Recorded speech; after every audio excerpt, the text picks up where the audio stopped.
Hello guys, welcome to the series of performance appraisal methodologies. And today we're going to jump on to the next one, that is behavioral approaches, behavioral methodologies in analyzing performance appraisals.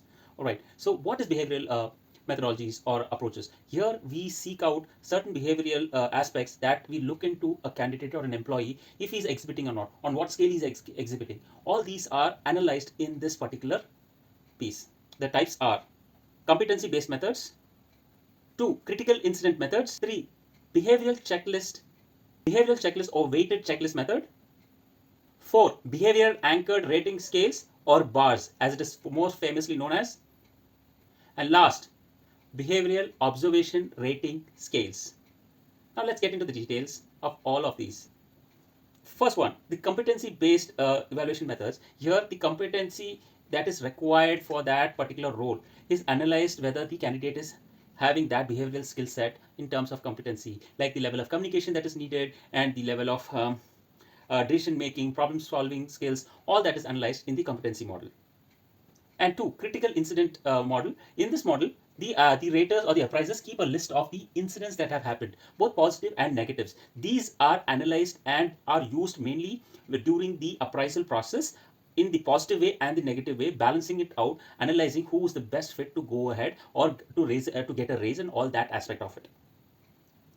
Number 3, behavioral checklist or weighted checklist. In this, the raters or the appraisers are given a list of checklists in which they tick off what all that is applicable in the in related to the role and connected to the candidate. If the candidate has performed that particular task that is needed for the role, yes or no. Similarly, they will have a lot of checklists that they tick off. The way they and the appraisal is weighted based on the number of ticks of yes or no, or the different methods of selections that has been given in that particular weighing scale. Number 4, behavioral anchored rating scale. This is in this methodology, what we do is we see that the employee's performance is gauged against behavioral traits that is needed for him to perform the role. Yep. This is anchored against the numerical ratings, based on which it is decided whether the candidate has performed his duties well or not. Okay. Now moving to the next. The next is the behavioral observation rating scale. The bars. It is very equally efficient and famous as the bars. In this, this is so similar that the method uses a frequency scale for evaluating the frequency of behavior defined in the skill set that is being based on which the candidate is gauged. Yep.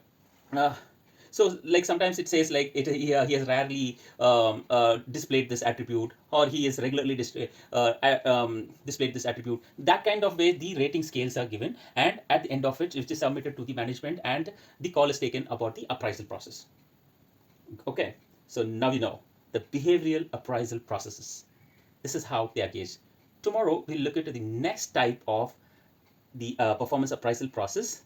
All right, and that is going to be result oriented performance appraisal process. See you tomorrow.